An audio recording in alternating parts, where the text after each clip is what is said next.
Hello one and all, and welcome to Behind the Glass, the podcast which aims to take you behind the scenes of the YouTube channel Seen Through Glass, as well as the automotive and social media worlds. I'm your host, Sam, from the YouTube channel Seen Through Glass, and alongside me is Tony from Gravelwood Car Sales. Hello, sorry I knocked my mic. Yeah, Tony's so out of practice, he just literally face planted into the microphone.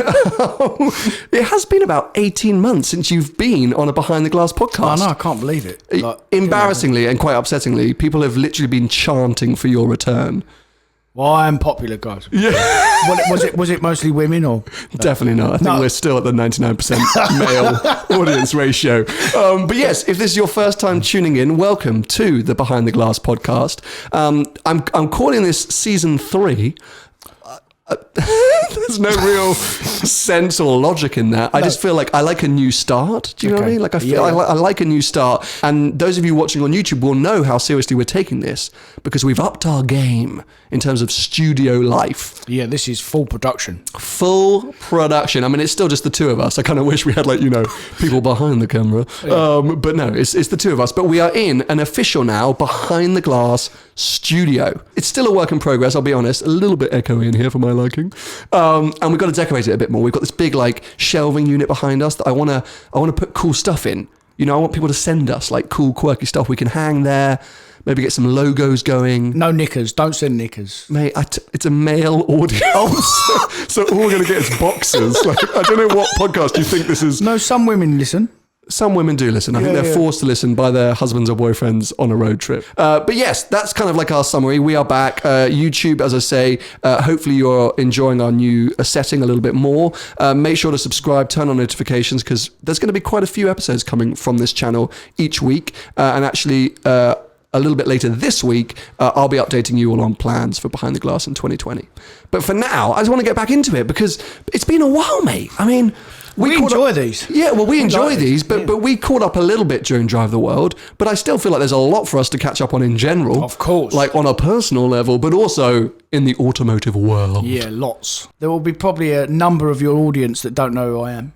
A good point, actually, because my audience has changed a bit. Did it change a lot? It changed a lot on the main channel. Fun. But unfortunately, a lot of the guys listening, guys and girls, let's not leave them out, listening, have just been hanging around waiting for the return of this podcast. So maybe they haven't changed too much. But yeah, for anyone that doesn't know who you are you, mate?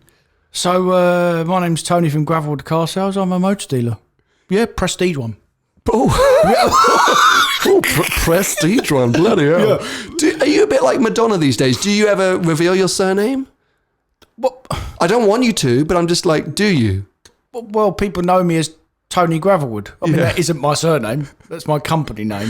For about 6 months when we met, I thought it was your surname. I know, but you would though, wouldn't you? Used to send me emails. I was like, who is this Tony? Beep. And then I figured out that was you. Because you was privately educated, so you just assume that. Yes, Tony is son of Gravelwood. Yeah. Fourth in line for Lord Gravel. Yes, for the Range Rover estate. So, look, we'll do another episode of how was Tony's 2019, because there is a lot to discuss. You did lots of things, as did I. But let's save that for another episode. I just want to know what you've been up to this week. Well, just normal day-to-day buying and selling cars. My job. Nothing that exciting? Not really, mate. I mean, yeah, Is this a tough time of year for the old motor trade? It has been. It's normally busy, but this month has been quieter, shall we say. But we sell a lot of sports cars, obviously, as most of you know. Lots of SUVs. So the SUVs are all right this time of year. Sports cars kind of start to come back next month and then into March again. What's a steal when it comes to SUV these days? What's that's how you should jump on that? You've done me. I've done you. I've scored you away now. Do you know what? Porsche Macans used to be really good, but they've come off the boil a little bit now. You know what? There's so much choice out there.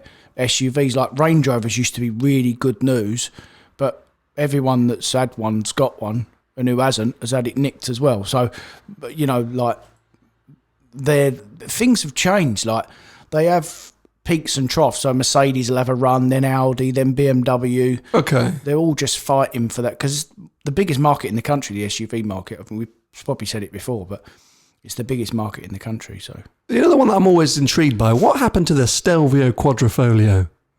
Do you know what I mean? Like, what happened to it? The same as what happened to the Julia. No one really cares anymore. But do they ever come through your neck of the woods? I've never had one. No, I don't see them, mate. No. So much fuss and noise about them. They're the world's fastest SUV around the Nürburgring. Isn't the Urus that now? Oh, yeah, probably beat it, probably. Or it'd be the SQ8 now, which is basically a Urus with an Audi badge. No, RSQ8. Again, if you're listening to this podcast for the first time, one theme is that Tony and I do very little research and actually have quite little knowledge. So I have loads of knowledge. So you think, okay, so you're saying the RSQ8 is currently the quickest SUV on the Nürburgring. Fastest SUV Nürburgring. And if I'm wrong, I've absolutely done. Oh, mate, RSQ8. Well done, son. Yes, boy. Official time, 7 minutes 42.2. Which is not bad. Dethroning the GLC 63S. I mean, it's a depressing world, isn't it? Where Audi are beating Merc in an SUV segment on the Nürburgring. No one cares. No one cares. But, well, clearly no one else cares about the Stelvio either. So. No. Maybe that's a still. Who knows? If you're into a SUV market and you want something a bit more alternative. I'm really enjoying the deep notes of this new podcasting setup. I need to stop doing it because I keep dropping my voice. Yeah. But it's really enjoyable in our headphones. We're now wearing headphones for those of you not watching us. And so when I drop down low, it's a really nice sensation. I'm sorry for listeners. I'll try and stop that. Okay, well, I just came back from the snow tour. Oh yeah, we don't really speak about that. No, well, I thought we'd save it up for this episode because we're recording it a few days after I got back. I still have a little bit of a sniffle because it did get cold. It didn't get that cold. # Greta Thunberg. A lot of a lack of snow. And wait, there's something we really need to address. I was trying to avoid this for as long as possible. But go on. What was that thing you went in? Hey. Rein it in, Gravelwood. Okay. It was a Citroen C4 WRC replica. Wait, what do you mean replica? Okay, so actually legit. So I'll summarize this really quickly. Going on snow tour, I thought, okay, I'll take the 911 Carrera T, because I didn't do much snow last year during Drive the World. Mm-hmm. And I knew that there were a couple of Porsches going, like highly modified Porsches. I was like, this will fit in perfectly. Then I was like, I'm just going to be putting more miles on it. And I've kind of done 911 content. And also, having been on the snow tour briefly previously, I know that everyone bins their cars. And I was like, I don't want to damage that. So I thought, you know what I'll do? I'll pick up like a really cheap Evo or Impreza and just put some stickers on it, make it look cool, and it'll do great on Instagram. And as I'm searching, I type in Evo Rally and up pops this C4 WRC. Now, I know you're not a big rally fan, right? No. I think they're the best drivers in the world, mate, in terms of the drivers. Sure. 100%. But you don't watch a lot of it, you don't follow a lot of it? No. Okay. The crashes are horrific. Did you see the one this week in Monte Carlo? I can't pronounce his name, but he got out. The last year's champion went off the side of a road on the Monaco Rally at God knows what speed and flat dropped. I mean, spun about 3 million times. Oh, that was terrifying, wasn't it? Absolutely. Well, anyway, the C4 WRC was effectively the Mercedes AMG of F1 for rallying in the late 2000s. It was super dominant. Like, this is an iconic rally car. Mm-hmm. And I saw it and I was like, oh my God, that looks good. And the more I researched it, the more I fell in love with it. Basically, it's a 2.0 VTS C4. You'll know that's a rare gem, the VTS back in the day. I don't know what that is. I thought as a motor dealer, you'd be like, oh God, you got a good investment there. I mean, I know what a C4 is. Yeah.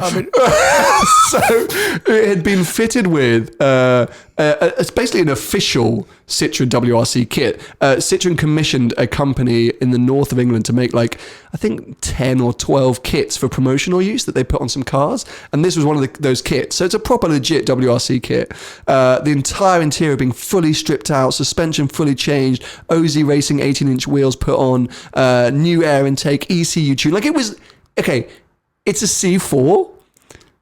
But it's a road car with a kit and some stickers. No. I knew this is what you wanted to do. It's so much more. Really? It's actually parked about 150 meters away. If you drove it around the block once, you would get it. Mate, it's not a car with some stickers and a kit, I promise you. It is hilarious. What gearbox you got in it? Oh yeah, the standard one. 6-speed or 5-speed. Manual. Keeps going, mate. But mate, it feels special. Harnesses, rally seats, like it was perfect for what I did, like what I wanted it for. And on the snow, mate, it was a dream. And it looked amazing in photos and great in video. But yeah, it needs quite a lot of work doing to it. I would envisage that rally cars are fairly uncomfortable. Oh, horrific. Okay, so I haven't told anyone this yet. This is an exclusive. I went the deep voice again. We were supposed to drive it back from north of Sweden to London because we drove it from London to Stockholm. So we were in somewhere called Arvidsjaur, which is about 9 hours north of Stockholm, which is about 22 hours from London. And I went, no. So I flew a guy out to drive it back for me. Did you really? I flew back to London. I was just like, I can't. Because it's amazing when you're out twatting it and you're pulling the handbrake and you're on a loose surface. But 22 hours on German and Dutch and Belgian motorways, not fun. Not fun, mate. It couldn't have been that uncomfortable, though, because your co-pilot was asleep most of the time. The whole time. A great friend of mine from Australia called Josh. I mean, in his defense, the sort of 1 or 2 times that I jumped into the passenger seat, I also fell asleep because it kind of hums at a sort of like a level that... But mate, the seats, I mean, you would just bolt upright like a horse. Bolt upright, but you're strapped in with harnesses, so you're kind of like, you just... Relax you kind of sink into it, and it's mate.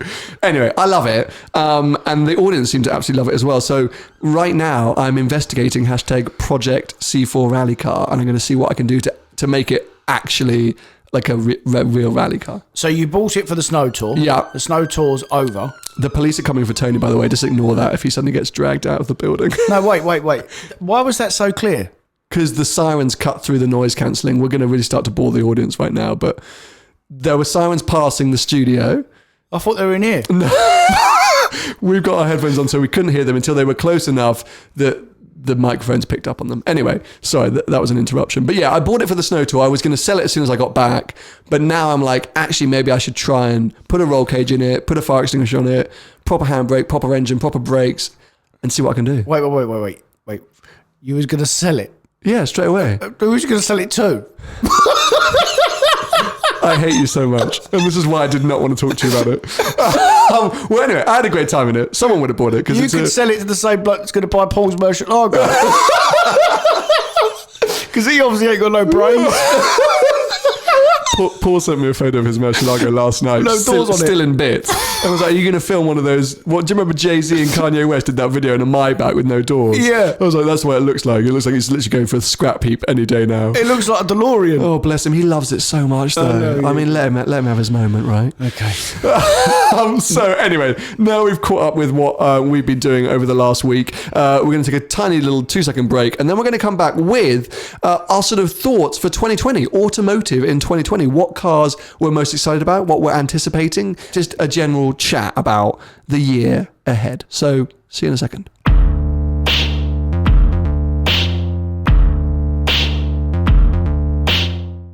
So I have actually done some research for the first time ever on this podcast. You haven't just dropped us in it. I haven't just dropped you in it. It takes you 2 minutes before. Mate, can you have a think about... Can you have a think about this? Who holds the record for the Le Mans 24 hours in 1987? And I've drawn up a list of the cars that I think I'm most excited about. And this is not to buy. This is just like, I'm just excited to see them and experience them. And, you know, I'll kick things off and then get your opinions. And then if you want to interject at any point with cars from your side, just jump on in. So, I'm almost nervous to say this one. No, here we go. Aston Martin DBX. A man who's been selling SUVs for the last month. The car that's going to save the company. Oh, but I mean, apparently they wish. I mean, they need more than a DBX. You talk, because I do not want to talk about Aston Martin. I literally you put your foot in it every time, don't you? I'd rather set fire to myself. Well, but the hard thing is, I love Aston Martin. I know. I'm not a fan of this though. I don't think it looks good personally. Yes, it looks like an Aston, which I think has to be applauded because like they've somehow managed to keep it as an Aston, and they had to make it because everyone's making them, and as you say, to kind of keep their foot in the market somehow, they had to build it. But I'm just like, doesn't excite me, doesn't interest me. I think it might look a bit fugly once it actually gets on the road. They're really like pushing the off-road prowess, but like so did they did the same thing on the Cullinan. Have you ever seen a Cullinan actually off-road? No. I have actually. Have you? No. My a good friend of mine, I don't know whether he'd bought it or whether he's buying one, and it was a demo car. He lives up north and he does a lot of shooting. Clay pigeon shooting. Okay, fair. I mean, but yeah, okay, great. Good on him. But yeah, brilliant. Yeah, because I've only seen them on Sloane Street so far. Too. Yeah, like literally looking so clean. So I think the DBX. The pricing is like 180 or something. Yeah, it'd be Urus money, wouldn't it? I mean, yeah, it's just that, if you're not getting a Bentayga, you're not getting a Urus, you're not getting a Range Rover. Oh, now I've got the Aston Martin. I don't know how successful it's going to be. I mean, you think they're going to sell them? I mean, well, for Aston's sake, let's hope they do. Well, that'll be the end of them. The thing is, 5 years ago, £100,000 for a Range Rover was the top of the tree. That was kind of, if you wanted a SUV and to spend a few quid, that was the one to buy, the big Range Rover. Okay. It's now the cheapest one. Terrifying, right? But how much more do you want to spend on a, it's willy waving at that point. Do you know what I mean? Like the Urus, although I don't mind the Urus, I think it's got, no, it is a good car. I wouldn't buy one. It's a good Audi. Yeah, but it is a good, exactly, it's an Audi. So it's good. And they're still list or over list. So that's what I was going to ask. These, the Bentleys, because I know the Bentaygas, the bottom's dropped right out there. You can get them for 95 grand now. Yeah, they've lost half their money. So is that so you say Lamborghinis are doing all right with the Urus. Cullinan, I mean, let's not even talk about it. What else is out there? So the DBX, we don't know how that's going to do. The big Range Rover stuff, how's that hold? If you go and get an SVO autobiography, blah, blah, blah, blah, blah. You've lost loads of money. Okay. But not as much as you would if you'd bought a Bentayga. Yes. And to drive round in London, which is where you see most of them, I mean, you do 15 mile an hour in London. Yeah. What difference does it make if you're in an SVO Range Rover or you're in a Bentayga? Good point. It's a waste. A waste, yeah. And then you've got the Cayenne, of course, SE hybrid turbo thing. Yeah. Which is probably 140, 150 grand. Which is a lot. Sure. However, Porsche being Porsche, don't push them. They don't make millions of them and then knock 50 grand off them because they can't sell them. Okay. They make them to order, basically. The dealers have demos and whatnot, but they don't push them in people's faces. So, but yeah, they still lose money. They're still, And I have to say, I think a Bentayga is a steal at sub 100k. Yeah. They're wicked cars, like. But you have a 3-year-old Bentayga, or you have a brand new Range Rover. Mm. Yeah. Do you know what I mean? Of course. And you could turn up anywhere in a Range Rover, and it's kind of acceptable nowadays. Of course. You go anywhere in a Bentayga, and they're like, oh, here he is. Yeah. Mr. Bentley, oi, oi. And it's weird that Land Rover had that stigma attached to it 5 years ago. Mm-hmm. It's now like a Golf. It's like classless. Like, okay, you got a Range Rover, like. Just completely hidden. Yeah. It's amazing how they managed to do that and remain desirable at the same time. Yeah.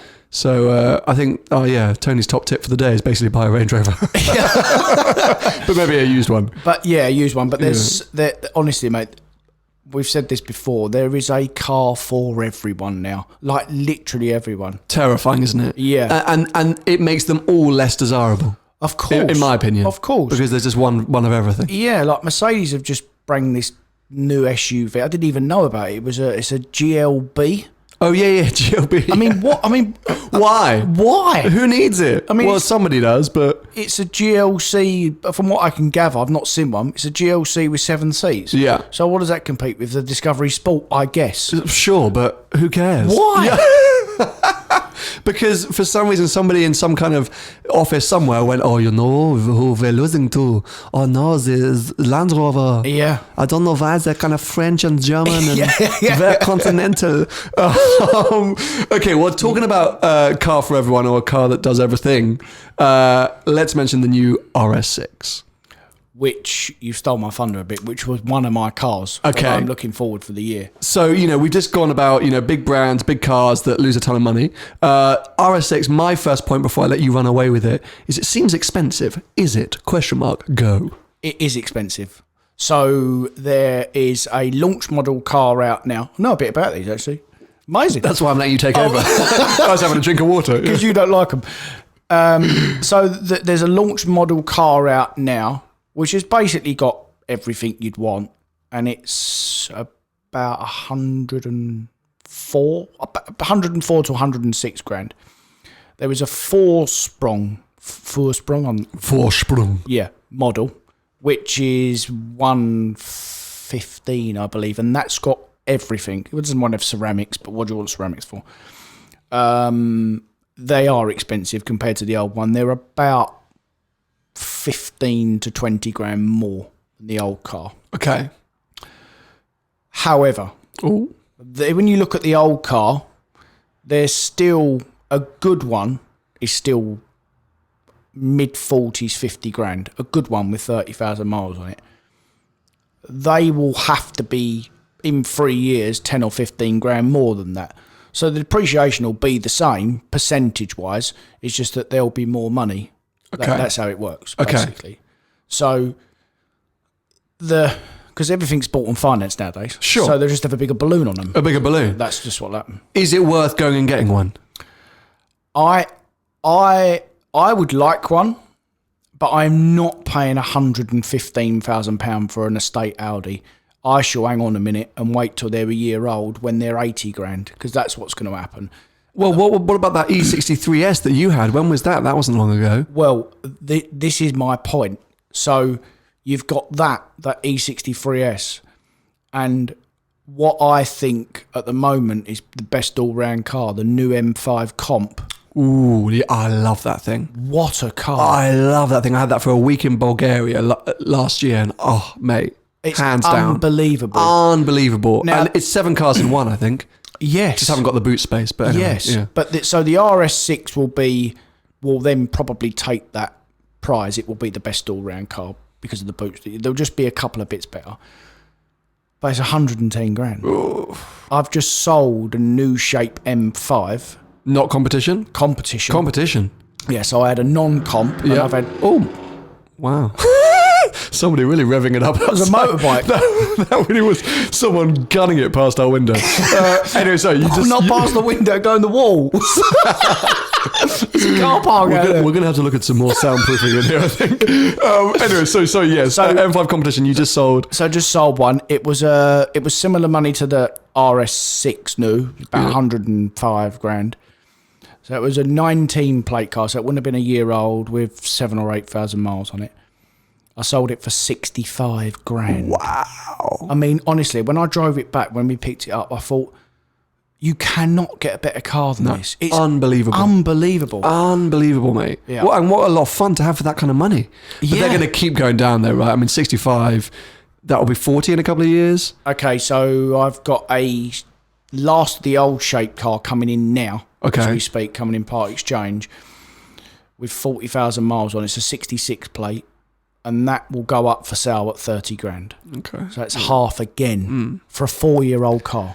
So if you're going in and buying a new RS6, which is incredibly desirable, I think it looks great. All the reviews say it's fantastic. It's going to be the best all round, as you say, but you're paying 115, 120 fully spec'd. You're in for a bad time. But they're not. So Audi RS cars don't lose the money of AMG and M product cars. Oh, interesting. No, they don't. So if you compare that car in a year's time, it won't be 65 grand retail. Okay. Because the old shapes are still that now. So it should hold a little better. It will hold a lot better. Okay. Yeah. Okay. So let's all go buy RS6s. It will still lose money back because I just think they're too much money. And at the end of the day, the manufacturers can put these cars up for what they like. The market determines the value of them. It's interesting, though, because that previous generation became such a cult car, right? I don't know why or how. Maybe it was the power of social media, but that previous shape suddenly became this really desirable car where I think before that, the RS4 was always seen as a little bit more desirable than the RS6. And I'll be interested to see whether that new shape has that same kind of, desirability, that same mass appeal as the previous gen had. Yeah, the only problem I see with the older shape car, because the older shape car is still unbelievable, Of course. is when you get in it. Oh, because it feels a bit dated compared to Yeah. more recent Audis. Yeah, like a new RS4. You get in that, it's got all the virtual cockpit and the different sat nav, and it's all got, all the proper technology in it. Whereas the RS6, and they're similar money now, by the way. There's not a lot of difference between them. Okay. So, it just all looks a bit old. Yeah, it's the problem with those big German manufacturers is the stuff moves on and gets updated so quickly, like every 2 years. Yeah. It's very easy to feel out of date in a car that's really not that old. For sure. Whilst Porsche, obviously, I loved my 991 because it felt the same as a 996. Yeah. It doesn't. But now they've gone to the whole new generation. But we're going to come back to Porsche in a bit. So my next pick, Ferrari Roma. Oh, I'm not interested. Really? I mean, I love Ferrari. I know. Obviously. That's why I'm surprised by your response. I'm interested in the F8, obviously. I actually got a deposit on one of them. Are you? Yeah, but mate, I'm buying one apparently. The F8? I mean, I don't know if I want it, but Oh. yeah. No, Like why? So okay, you've ordered an F8. Why don't you like the Roma? it's feminine. Yeah. For me. It's too feminine for you. Yeah. It's too soft. It's definitely targeted towards a female demographic, I think. But I feel like they went, okay, so Portofino, we've got a lot of our sort of male customers going, it's for the wife, it's for the girlfriend, which Ferrari admit it is. So maybe they went, okay, well, let's build a slightly more elegant, suave version of the Portofino. Here's the Roma. See, I don't think it does. No, I think it does. Everyone went nuts for the looks, and I was a bit like, it looks a weird Vantage meets F-Type. I don't like those rear tail lights. It looks like a 612 Scaglietti, like from the year 2040. Like a modern one, yeah. Like a mod. Yeah. Like I will wait. The reason I'm excited for it is I want to see it in the flesh. Do you want one? I did for about half a day, and then I was like, no, I don't want one. Good. But apparently the interior is nuts because it's straight out of the SF90. So apparently the interior is amazing. But I have a big problem with the current Ferrari lineup and range. Me too. I mean, this year, this is something that we're going to have to talk about in another podcast because it deserves its own podcast. But like, what are Ferrari doing / what have they done? Because since we last did a podcast, the two biggest Ferrari fans in any room, Ferrari released 35 new models. I mean, they're rivaling McLaren in terms of... I mean, the one that upsets me the most, I know we're going a bit off track from Roma here, is the 812 GTS. Yeah. Okay, just let me rant for 2 seconds. Convertible or roofless versions of the V12 Ferraris have been some of the most iconic, lusted after, special cars that brand has ever made. Let's look at recent generations: the 599 SA Aperta, 575 Super America, 550 Barchetta, Daytona Spider. Name it. Like the California Spider for the 250. These are like properly special, iconic cars. The 812 GTS was like, oh, by the way, you can get a convertible now. Yeah, I know, yeah. It's a G. I mean, what is that name as well? Like, it's not even limited. It's not going to... And it was released at the same time as the F8 Spider? Yeah. It's like, oh, by the way, if you want convertibles, they're here. Yeah. It's like, guys, come on. Like, you're ruining everything that your brand stands for. Absolutely. Really killed me. Having said that, would I like an 812 GTS? Hands down, yes, every day of the week. I think it will be amazing. I mean, that car without a roof, dreamy. Not interested. Really? No, it's not special enough. Like, you hit the nail on the head. Like every man and his dog can have one if they want. Yeah, you're buying an F8. And the biggest problem with Ferrari now, they're not going to like me for this. We're not sponsored by Ferrari. No, we're not sponsored by... I mean, we love... Go on. Yeah, that's why I think we're best to give this opinion. Yeah. So, with a 812 GTS or whatever it's going to be called, you'll be made to buy something to get one. Oh, yeah, that's part of the game. It's not on, mate. I don't think that's hidden anymore. No, but it's not on. It's not on that you have to play that game. Why should you? Like you've bought loads of cars before, obviously to be considered for one anyway, and then they try and slip another one in for you to buy it. Like with the Pistas as well. Like how many people I know that bought Pistas? Like, I could have had a Pista as well. It's that same thing. Like you can't have a Pista, but you can have one if you buy a GT4 Lusso. No thanks. And the thing is, like, they're like going head to head with each other because you've got that one side, which is we want to control our brand. So we want to, sort of limit supply. And yes, you've got to buy other models to make your way up the ladder. But now they're making so many models. You can't keep up. You can't keep up. And like to play that game, so it's conflicting ideas or ideology. So I'm not a fan of the current situation. I think the F8, it does not excite me in any way. No. Obviously, I haven't driven one yet, but lovely Shmee, did drive one in Dubai on a day when we were all out together, and he just said it's a soft pista or a soft but quicker 488, and that's not what I'm looking for my Ferrari. The word soft just Which is what someone else told me that drove it as well. He said it's a pista for the road. Yeah, okay, fine, speed, great, but you need character. You need to go back to my C4 WRC, arguably slow, crap, 80,000 miles on the clock, but I was smiling all week. Yeah. All week I was smiling, whilst I would worry that you would jump in and out of an F8 to pop down to Tesco's and you could be in a Prius and you'd have the same sensations. You were smiling all week in your Citroen that you got someone out there to bring it home. Yeah. Good point, Tony. So the Roma we're differing. I'm excited to see it, to get in it, to have a go. Would I buy one if I had the money? Probably not. Would I buy one if I had to be able to get the F8 Pista? Probably yes. Yeah. And I would have one over a Portofino for sure. Yeah. And Ferrari have become like McLaren because they floated on the market. Yeah, so they have to. They just got to hit the numbers now. They're businesses. They're just, I think their production's gone up from sort of 8 or 10,000 to 15 to 18,000. I mean, it's double, mate. I mean, it's not on. It's worrying, but then for me, you get an SF90 that comes along and kind of saves the day a little bit in terms of still being super desirable, kind of cool, kind of out there, quicker than a laugh. Like that for me remains, okay, cool, you guys have still got it. It's just the smattering of other crap that upsets me a little bit. But and that's cheap, that car, that SF90. Oh my God. I mean, I think they shook up the they did that was anyway, we're going to save this because that's definitely a future episode. If you want to hear us really nerd out about Ferraris, stay tuned. Make sure you are subscribed or following us however you're listening to us, because yes, Tony and I will do a Ferrari special where we will bore the socks off of anyone that doesn't care about Ferraris. But let's move on to keep this podcast on the go, because we've already been chatting about Ferrari for a bit too long. Yeah.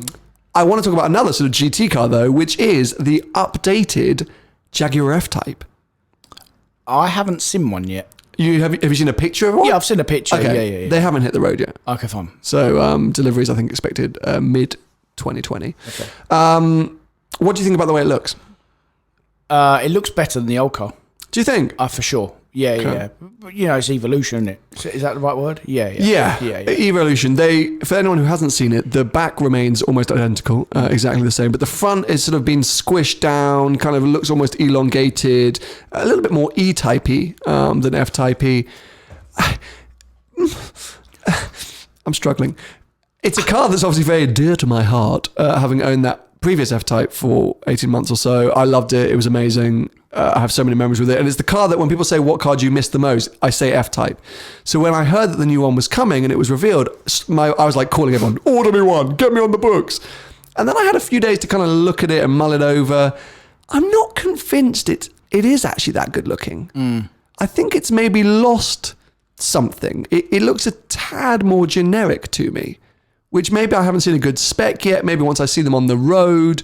But in photos, I'm a bit like, I think it looks good. The problem is with cars now is that they always lose their character anyway. Every new car that's ever built now loses that little bit more character because unfortunately they're built by accountants. Well, they're built by engineers, but what I mean is the budget is done by accountants. Oh, and regulations. Of course. And CO2 emissions and all these things. So, the F-Type rear-wheel drive, thank God they're still doing, by the way. It's not the top spec, but they do still at least offer a V8 rear-wheel drive. I mean, they could have gone for a 4-cylinder or so thank God they're still doing V8. Jag, I have to wave my little Jag fan club flag for that. But yes, I'll be intrigued. I thought I was definitely going to have one. I was like, this is dreamy. They're priced kind of okay. Maybe a good replacement for the Carrera T. But I've just come off that boil a little bit. I think I need to wait until I've actually spent some time with one. The thing is competition as well. Like in that price bracket, mate, there's so many cars you can buy for that money. And the car that I really fell in love with this year, which has killed me, and I know you're going to really just give me daggers, is the Bentley Continental. Mate, that car is brilliant. And now whenever I look at any kind of other GT car, I'm like, well, I just want the Bentley.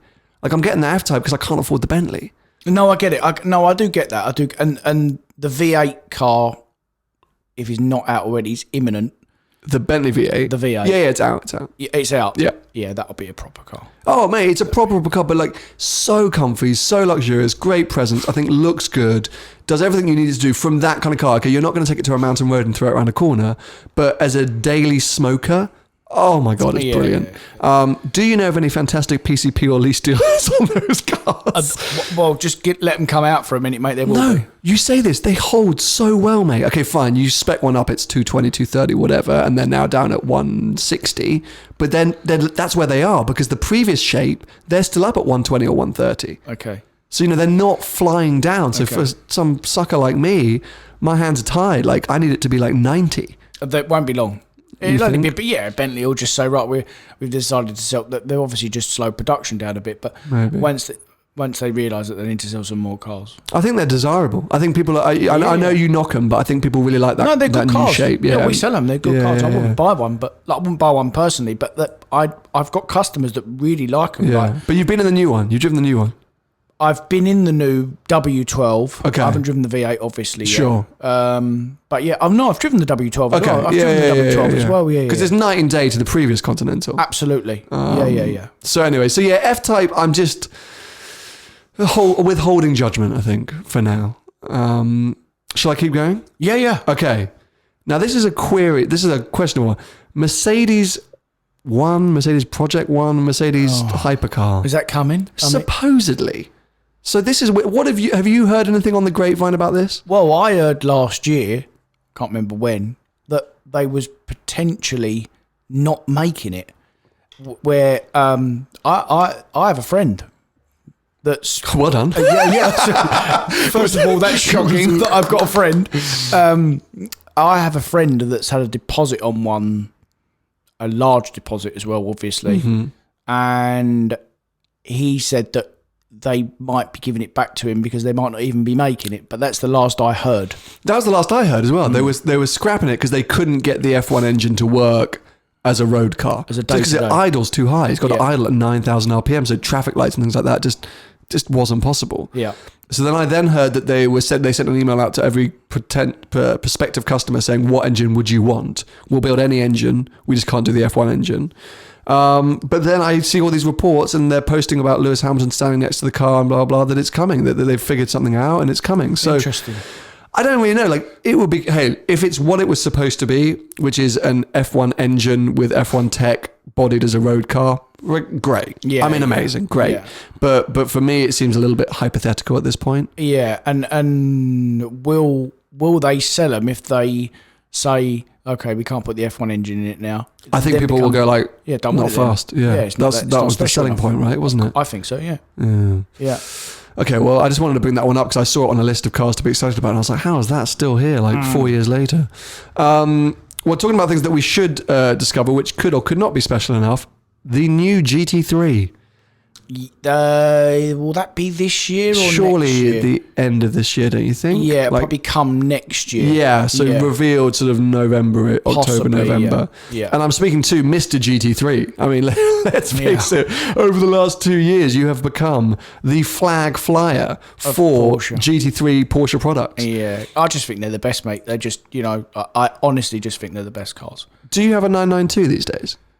No, I did have. You did, right? Yeah, I had one for about 4 or 5 months. But I sold it now, So are you excited by the idea of a 992 GT3?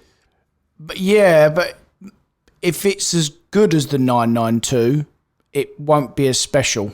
Again, I hope they don't take the character out of it. Because obviously the GT3 that I've had and then the RS that I've got now, that it's got that in abundance, whereas the 992 was just a really, really good car. It was in a straight line. It was probably just as fast as well. I don't think there was a lot in them speed wise, but yeah, it was But all these modern cars, they're just too good. Too soft. Yeah. Yeah, too usable, too easy. And it's not what I think a lot of people want. And that's why I think so many people are going to the sort of modern classic segment or buying older stuff because it feels like something. It feels like you're driving. It feels like you're putting some effort in. Yeah, yeah. And the engine's a big difference as well. Obviously, I think the next GT car will still have the GT engine.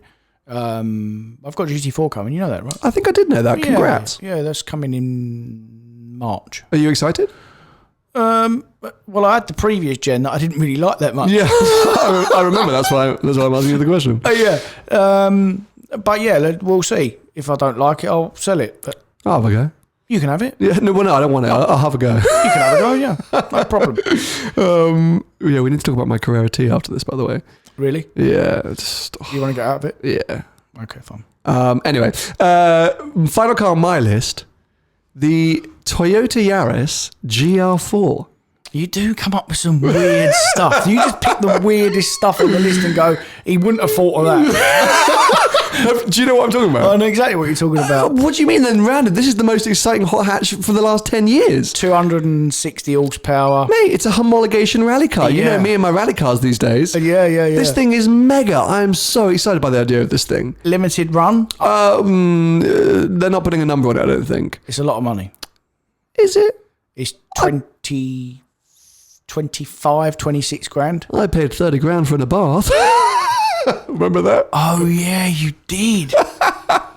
So I'm not afraid of spending big money for a hot hatch. Yeah. I don't think it is big money. I think for what it is, I think for the potential of it, it's a bespoke build. It's being built in the same factory as the LFA.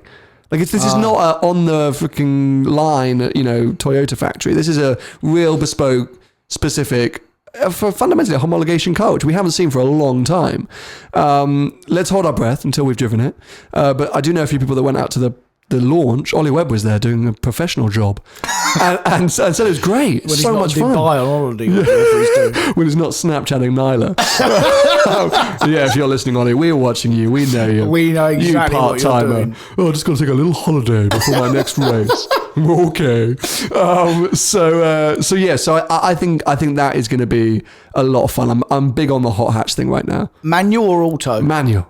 All manual. All manual, mate. Fun. Limited slip diff available, all of this stuff. Okay. Gets silly. Front drive. Four-wheel drive. Four-wheel drive? Yeah, in a Yaris. Oh, mate, it's quick. Special. Yeah, it's super special. This is not messing around. Okay. Yeah, interesting. Okay, stay tuned. So I've got one for you. Oh, go on. The 992 Turbo S. Oh, no. Mate. Mate, what's you gave me a hard time about Bentley Continental. Oh, it's going to have 800 horsepower and be so usable on a day-to-day level. That's exactly... Have you read the script? They sent me the press release last week. Are you genuinely excited about that? Oh, the spy shots for the last 2 years. Oh, look at it. Turbo, the 992. And I've got one more. Go on. Taycan. Taycan. So interestingly, I'm spending a day with a Taycan. Taycan, I think. Taycan. I think it's Taycan. Anyway, I'm spending a day with it next week. I'll let you know. Yeah. Why are you excited about it? Because it's going to change the automotive electric world. I think it will be the beginning and the end of Tesla. Interesting. I honestly think Tesla, as we know it in 5 years, will be a battery supplier. Okay. So Elon Musk, he's a very clever man. Of course. I think that's the road they're going to go down. And obviously we know the whole reason why Tesla was built really was just to, look, guys, we need to make electric cars. Let's get on it. Let's get on it. And I think now the Germans have got on it. Well, there's loads of electric cars coming now. Well, exactly. And so my biggest problem with the Taycan, the electric Porsche, is its price. Yeah, it's a lot of money. I mean, they have... I don't know if they've done it on purpose, but mate, that is unaffordable to 99% of the world.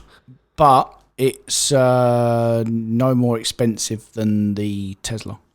If you get the 100D, the top. Yeah. But you can get a Model 3 for 35 grand or whatever it is. You can. And Porsche will release a normal car. But you say this, what normal like the whole thing about Porsche was it was always the relatively affordable sports car, right? Okay. You know, take a GT3 versus a 488. Yeah. You know, it was always supposed to be an attainable luxury product, and Correct. Cayenne, Macan, etc. The Taycan, I'm going to go Taycan, is aggressively highly priced. And maybe it's their first, blah, blah, blah, but, you know, all the... But, like, it's so almost elitist in its pricing strategy. That's what frustrates me. Because it's like, here we go, we're the first, we're the sports car manufacturer making an all-electric sports car. Like, it is, as all accounts, it's a sports car. But for the few, you know, if it was a 115 grand car plus, I would have gone, okay. But there is one of them. There's a 4S. Oh yeah, which is a bit cheaper. And then there's a turbo, which is about 115 plus options. And then there's the Turbo S, which is about 150 including options. Yeah. So that's the one that's expensive. Even I wouldn't buy that one. But they'll, you know, give them time, they will sort it out. And I believe the next generation Macan will be all electric. See, I have a fundamental issue with this all-electric thing where I'm totally for it in the city. Totally for it. I think cities should go all-electric. I think we should all have a screw congestion zone. It should be electric zone. And we should all be little hot hatches. There's the new Fiat 500 electric coming. The Corsa. Mini electric, Corsa, Peugeot electric. Yep. Brilliant. Yep. Genius. Love it. Yep. Long distance, I got a big question mark over it because range, fuel, like topping up, the grid couldn't handle it. Like the national grid in the UK couldn't handle if we all switched to electric. And also, it's a bore. It's impractical. To have to pull over and charge is impractical. Absolutely. And then on top of that, when it comes to sports cars, yes, initial acceleration, great. Weight is always going to be an issue.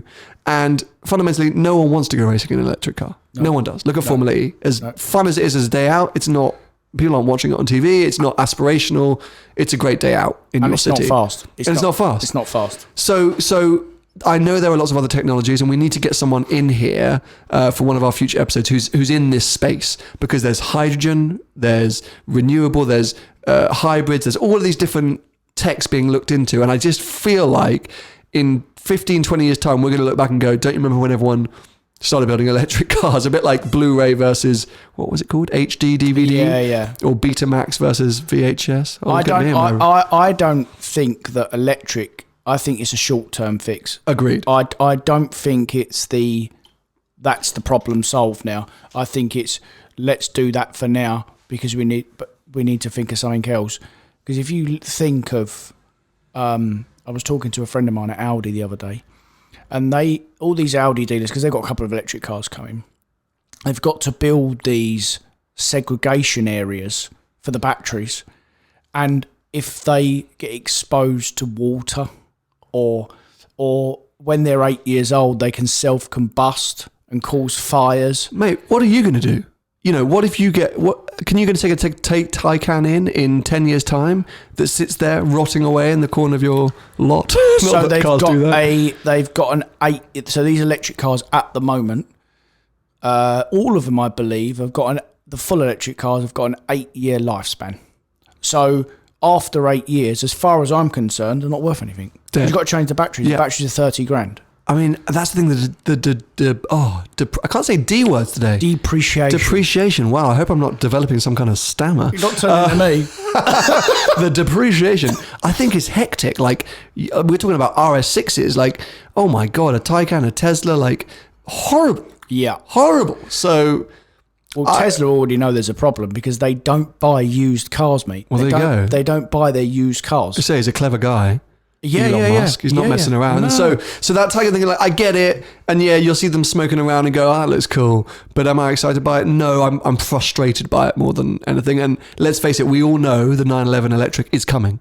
Hybrid. Like, we know. So the hybrid first, but they are going to do an all electric as well, right?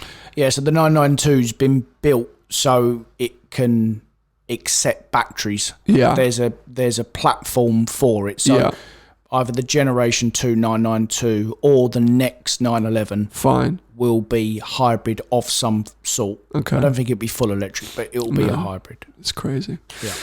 Well, anyway, I think unless you have any others that you are thinking of that you're excited for this year, no? Not really. I don't Shaking think your so. head, no. No, I don't think so. Okay, well, hopefully some stuff will come along and surprise us. That's always the fun part of the year. Yeah. When there's stuff that we can react to. Yeah. Geneva's not all that far away, even though no one's going.